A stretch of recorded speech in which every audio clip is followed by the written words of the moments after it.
Fala galera, quem fala aqui é o Cirino, eu faço parte da Web3Dev, a gente é um canal aqui no YouTube com conteúdo 100% de Web3, então se você quer fazer parte da construção dessa nova internet, se inscreve aí no canal, acompanha os vídeos e acompanha a gente lá no Discord também, tá? Então vamos lá, qual que é a ideia desses vídeos? Vão ser uma sequência de 2 vídeos, tá bom? Já vou explicar um pouquinho sobre qual vai ser o roteiro, mas a ideia é a gente falar sobre Zero Knowledge e Filecoin. Se você não sabe o que é nenhuma dessas duas coisas, não se preocupe que a gente vai falar um pouquinho delas. Então, ainda assim, você vai conseguir tirar muita coisa, tá? Se você sabe também já o que são essas coisas, fica aí que vai ter muita coisa legal e dá para tirar bastante informação para todo mundo, tá bom? Então vamos começar aqui falando sobre o nosso roteiro, qual que é a programação. Se a gente vai falar de Filecoin e Zero Knowledge, a primeira coisa que a gente tem que fazer é dar uma contextualização sobre os dois. Falar sobre o que é os dois, qual que é o objetivo dos dois, o que eles são, né, de fato. Então é isso que a gente vai começar fazendo. Depois a gente vai falar um pouco sobre estrutura de dados, as estruturas de dados que a gente usa dentro de Filecoin, e que mais tarde a gente vai entender como que ela se relaciona com Zero Knowledge e tudo mais, tá? E no próximo vídeo, que é o vídeo 2, a gente vai falar sobre Proof of Replication e Proof of Space-Time. São 2 termos aí que não precisa se desesperar, a gente vai ver isso ao longo do tempo, tá? Então, com o tempo isso aqui vai fazer sentido, só não sai do vídeo, acompanha aí, que vamos lá. Então vamos lá. Primeira coisa que a gente precisa falar é o que é o Filecoin, né? Vamos começar a contextualizar. E para falar o que é o Filecoin, eu acho que o mais interessante de tudo mesmo é começar pensando o porquê do Filecoin. Qual que é a necessidade? Por que ele se fez necessário? E ele se fez necessário por causa dos armazenamentos centralizados, né? O que eu quero dizer com isso? É esse cenário que a gente tem hoje, que a gente já vive hoje, que é dos serviços de cloud como um todo, que na sua grande maioria são dominados por grandes empresas, né? Como a AWS, como Cloudflare e dentre outras, tá? E isso tem um problema, né? Porque o primeiro, o mais, digamos, o mais na cara é a própria centralização de fato. Porque quando você faz isso, você está postando todas as suas fichas numa única empresa. Isso acaba se tornando, na realidade, um gargalo para sua aplicação. Porque por mais que sejam grandes empresas com, entre aspas, uma certa confiança, você ainda está na mão deles. E, de certa forma, da noite para o dia, eles podem simplesmente desligar um interruptor e você ficar na mão daquele serviço que eles até então tinham se comprometido a executar. Então você está na mão deles, dessas grandes empresas, tá? E uma outra questão é a questão de como a gente consegue achar os conteúdos nesse modelo de servidores centralizados, de armazenamento centralizado, que é por meio de endereço baseado em localização, né? Que é o Location Based Addressing, que nada mais é do que a URL. Então, essa URL que você está vendo aqui, assim, ó, é exatamente isso que eu estou falando, que é o formato da gente digitar exatamente o caminho até chegar no arquivo, na informação que a gente quer. E isso, fazendo uma analogia, seria como se eu, por exemplo, você tivesse um violão e uma corda do seu violão estourou. E você me perguntasse como que eu conserto? E aí eu vou pegar e falar assim pra você, você vai até tal praça, vai ir até o ponto de ônibus, vai esperar um ônibus amarelo, vai descer na terceira estação, virar à esquerda, seguir reto, virar à direita, vai ter um velhinho cortando laranja e do lado vai ter uma loja que eles vão consertar pra você. Essa instrução funciona. Você me deu o caminho certinho até eu chegar no lugar onde eles iam resolver pra mim. Só que o problema desse modelo, primeiro que eu te limitei a só essa única opção, esse único local de você conseguir resolver o seu problema. E o segundo é que eu não tenho nenhuma nenhuma garantia quanto ao conteúdo de fato dessa localização. Por exemplo, entre o intervalo de você ter ido lá e depois você ter me dado as direções dessa loja, pode ser que alguém tenha alterado os preços dessa loja. E eu nunca vou saber disso. Apesar de eu ter seguido exatamente os passos que você me deu, eu já não vou ter acesso exatamente ao que você me passou, porque teve algum tipo de alteração ali. Trazendo isso para o mundo da computação, vamos pensar, seria o caso de, por exemplo, um hacker que fez uma alteração nesse arquivo. Quando eu busco esse arquivo, não tem como eu saber ao certo se teve ou não algum tipo de manipulação naquelas informações, porque eu estou confiando naquele caminho que eu tenho, tá? Então, esses aí são alguns desses gargalos que o Filecoin veio com um pouco da ideia de tentar resolver. Então, agora vamos falar um pouco do Filecoin de fato, né? Então, vamos lá. O Filecoin, né, de fato, é um armazenamento descentralizado. No final das contas, é isso. É uma nova proposta de um modelo econômico para esses serviços de cloud que a gente até então tinha dominado por grandes empresas. Agora, a aposta é numa variedade de provedores mesmo de armazenamentos conectados por uma rede para fazer esse papel que até então era feito por essas empresas centralizadas, tá? E o grande diferencial, em oposição até ao location addressing que a gente comentou agora há pouco, ele já tem um endereço baseado em conteúdo. Então agora a minha direção, vamos trazer até para a analogia do violão. Ao invés de eu te dar aquela direção até você chegar numa loja, eu te passo o nome de uma loja especializada em consertar corda de violão. E agora você pode jogar no Google, ver todas as unidades, pegar o endereço e em qualquer uma dessas unidades, e com isso você agora tem opção, tá? E além de você ter opção, eu tenho certeza de que não alterou o que você queria me passar, que não era uma loja diferente, porque agora você me passou exatamente o conteúdo da loja, né? O nome da loja. Se não ficou tão claro, calma que eu já vou explicar um pouco mais a fundo, tá? Mas a ideia é essa, né, do armazenamento. E trazendo até para a questão de computador, vamos pensar agora, se é baseado em conteúdo, se um hacker vai lá e altera esse conteúdo, tem um tipo de manipulação, esse conteúdo já vai ser diferente do que eu estava esperando. Então, eu não vou nem chegar a acessar essa informação, não é nem possível que esse tipo de coisa aconteça, tá? Então, isso foi um pouco da contextualização do que é o Filecoin. Então, agora vamos dar o próximo passo, vamos dar uma pincelada, falar um pouco sobre Zero Knowledge, para aí sim a gente começar a falar sobre um pouco a interseção dos dois, como que os dois acabam se juntando um pouco, tá? Então vamos lá. O que é Zero Knowledge? Zero Knowledge é um termo que normalmente traz muita confusão, que as pessoas às vezes têm um pouco de dificuldade de entender de fato o que está acontecendo. Então eu gosto de pensar por um jeito um pouco diferente, que seria pensar no objetivo do Zero Knowledge, o que o Zero Knowledge quer alcançar. E no final das contas, o que o Zero Knowledge quer alcançar é computação honesta, igual eu coloquei aqui. É isso, simples, computação honesta. E se a gente parar para ver, computação honesta no final das contas, tudo que a gente está procurando mesmo em programação como um todo. Quer ver? Eu vou dar um exemplo aqui. Vamos pensar na lógica dos servidores atuais. Então aqui eu vou ter nosso usuário, tá? Nosso cliente, e aqui nós temos o nosso servidor. Vou até escrever aqui para ficar bonitinho. Ixi, aqui ficou grande. Ó, servidor. Temos nosso servidor e temos o nosso, vou chamar aqui, user. Beleza. Temos nosso user, temos nosso servidor.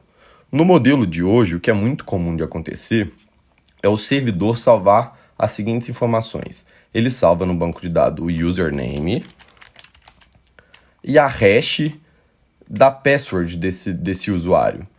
Então deixa eu só escrever aqui. Hash password. Então a hash da senha desse usuário.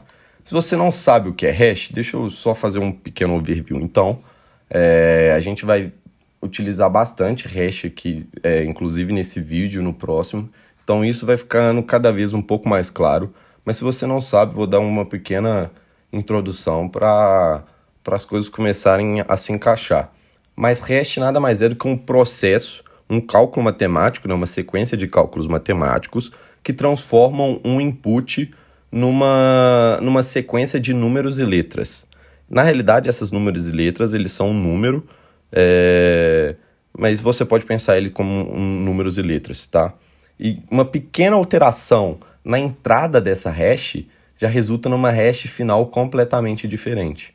Então, um pequeno detalhezinho que você muda já resulta nessa sequência de números e letras totalmente diferente, tá? Então, isso é uma hash. Vocês vão ver que vai ficar mais claro as utilidades dessa hash e tudo mais. Mas então vamos lá, por enquanto é importante só saber que isso é uma hash. Então o servidor salva o username e salva a hash da password desse username. Quando um usuário ele quer se autenticar com esse servidor, o que ele faz? Ele precisa precisa saber, né, o seu username, ele precisa saber seu usuário. Ixi, peraí que meu computador tá dando umas travadas de vez em quando. Deixa eu só consertar aqui. Username. E precisa saber... Eita. E deu uma travadinha aqui. Mas precisa saber também a password. Aqui, beleza. E aí, o que esse usuário vai fazer? Ele vai pegar essa username e essa password que ele sabe, né, que são informações dele, pessoais dele, e vai mandar elas para o servidor. Aí o servidor vai pegar esse username, vai encontrar o usuário, né, vai pegar essa password e vai gerar uma hash dessa password. E aí, lembra que aquela ideia da hash, né? Se você mudar qualquer informaçãozinha, ela já vai gerar uma hash completamente nova. Então, ele vai pegar essa hash que ele calculou ali na hora e vai comparar com a hash que ele tinha salvo no banco de dados. E se essas duas informações forem iguais, né? Forem de fato equivalentes, então ele sabe que de fato você tem essa autorização, você sabe a senha. Só que qual que é o problema com esse modelo?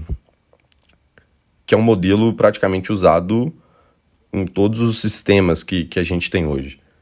É um modelo que você está dando acesso às suas informações. Você está confiando suas informações pessoais, né, no caso, o username e o password, ao servidor. Você está confiando que ele de fato vai fazer o que você espera que ele faça. Que ele vai pegar esse usuário, ele só vai comparar essa hash, enfim. Mas ele está tendo acesso a essa sua password aberta, a ele como plain text, porque ele só cria a hash dela lá dentro do servidor já também para fazer essa comparação. E o grande problema aqui, no final das contas, se você parar para ver, é de fato a questão da computação honesta, porque ele precisa ter certeza de que o cálculo dessa hash foi feito de forma honesta. E aí, para isso, ele confiava só caso ele mesmo tivesse calculado. E o Zero Knowledge possibilita que a gente crie um novo cenário.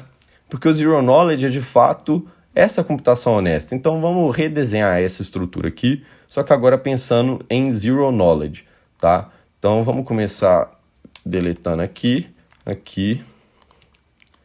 dar uma limpada. Agora, a gente não vai salvar mais o username, o server não vai salvar mais o username. A única coisa que ele vai ter vai ser uma hash de password, e agora não só mais password, mas password de username. E aí, o que o usuário vai fazer aqui? O usuário, a primeira coisa que ele vai fazer agora, ele vai calcular uma hash a partir de username. Por exemplo, hash username. E vai calcular uma outra hash a partir de password. Então, hash password. Pera, deixa eu só dar um golinho de água rapidinho.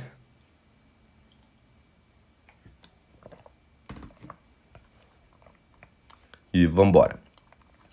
Tá, então ele vai calcular esses dois valores aqui. Então ele hasheou o username e calculou a hash de username. Mesma coisa para password. Opa, ficou muito feia essa seta. Aí ficou feio também, mas agora um pouco melhor. E aí o que ele vai fazer? Agora ele vai pegar esses dois valores, o hash de username e o hash de password, e vai calcular isso aqui, ó. A hash de password e username. E agora o que ele vai fazer? Ele vai pegar e vai mandar essa hash dessa password aqui para o servidor, tá? Mas como que o servidor pode confiar de fato nesse valor aqui? Porque volta para aquela mesma questão, né, da confiança de que você calculou aquilo de forma honesta, que você fez uma computação honesta, né? E aí que entra o Zero Knowledge. O Zero Knowledge é a prova de que você seguiu uma sequência de passos honestamente. E no caso aqui, o Zero Knowledge seria o quê? Seria a prova de que você fez esses dois passos aqui corretamente, então que você de fato sabia esse username, você hasheou ele, você de fato chegou nesse valor, você de fato sabia essa password, que de fato chegou nesse valor, e esses dois juntos de fato fizeram esse cálculo aqui, que chegaram nesse valor. Então, o Zero Knowledge seria isso, seria a prova de que esses três cálculos aqui de fato aconteceram, você fez aquilo ali de verdade, você não trapaceou em nenhum momento. E aí você vai pegar essa prova, que é uma prova Zero Knowledge, a gente pode até falar em outros vídeos depois, mais para frente, um pouco mais a fundo sobre esses tipos de prova, inclusive a Snark, né, que é a prova utilizada pelo Filecoin, mas por enquanto vamos facilitar um pouco aqui as coisas por enquanto, tá? Então, agora você vai enviar essa prova junto com essa hash password e username. E agora o papel do servidor é só validar que essa prova que você enviou de fato é válida, então que de fato você calculou aquilo ali de forma honesta, e aí ele já pode confiar que você sabia de fato o usuário e a senha que geravam essa hash. E quando a gente faz isso, né, na realidade o que você está fazendo, você está criando uma barreira a mais, né, de segurança da informação. Você não está deixando o servidor ter acesso a informações pessoais suas. E até por isso que o nome é Zero Knowledge, porque a ideia é de que o servidor vai ter zero conhecimento de quem é o usuário final, né? Porque você não precisa mais de ter acesso a essas informações. Você só precisa ter acesso a provas que você consegue validar certo tipo de coisas. Então isso é, de fato, característica de Zero Knowledge, tá? Então, agora vamos começar a falar sobre, de fato, como que as coisas começam a se conectar, tá? Zero Knowledge com o Filecoin, e tudo isso começa pela estrutura de dados. E aqui, ó, essa Merkle DAG é o segredo de tudo isso, tá? Então, vamos começar falando de como que isso aqui funciona. Deixa eu apagar isso aqui tudo, que eu vou usar esse espaço. Então agora vamos começar falando de Merkle DAG, mas para isso antes eu vou falar de uma coisa chamada Merkle Tree, que é um tipo de estrutura de dado que a Merkle DAG inclusive se deriva disso, tá? Então o que é a Merkle Tree? Vou desenhar aqui, ó, essas bolinhas. Aí eu vou desenhar 8, por exemplo. 4. Ixi. 3, 4. Será que tem como selecionar todas de uma vez e copiar todas? Ó, tem. Perfeito. Então, beleza. Tenho minhas 8 bolinhas aqui agora. E cada uma dessas bolinhas, na realidade, é um espaço para eu salvar alguma informação, tá? Para eu salvar algum dado. Só que eu vou salvar esse dado no formato de uma hash. Então vou até colocar um Hzinho aqui. Não vou colocar em todos não, porque senão vai demorar. Mas imagina que tem esse H em todas essas bolinhas, tá? E esse H representa a hash, que é a hash do conteúdo que está ali. E eu vou fazer isso para todas essas bolinhas. E aí agora que eu tenho a hash desses dados que estão salvos aqui, que começa o segredo de fato dessa estrutura de dados, que é o seguinte: eu pego essa hash com a hash do lado e eu calculo a hash dessas duas juntas. E a mesma coisa eu vou fazendo para todos os dados que a gente tem ali salvo. Então calculo aqui, calculo aqui, calculo aqui. De tal forma que esse cara aqui é a hash desse com esse juntos. Esse cara aqui é a hash desse com esse juntos e por assim vai. E pensando nisso, qualquer mini alteração que você tiver ou nesse cara ou nesse, essa hash aqui já vai ser diferente. E o mesmo vale para todas essas outras. Qualquer mudança aqui ou aqui, esse cara vai ser diferente. Aqui é a mesma coisa e aqui é a mesma coisa. Só que ela não para por aqui, essa estrutura de dados não. A gente continua fazendo o cálculo dessas hashes. Então agora a gente vai calcular a hash dessa aqui com essa. E a gente chega num novo valor. E aquela propriedade continua. Se eu tiver qualquer mudança aqui, vai alterar aqui. E alterando aqui, vai alterar esse cara aqui. Então agora qualquer alteração em qualquer um desses 4 caras vai mudar esse cara final aqui, tá? E mesma coisa vale para esse lado. E aí agora a gente tem o último cálculo aqui. Pá, chegamos no último valor. E esse último valor aqui, ele mantém aquela propriedade. Então, qualquer alteração em qualquer um dessas 8 bolinhas aqui embaixo, já vai resultar que esse cara aqui no final do topo da pirâmide, né, no topo da nossa árvore, seja diferente, tá?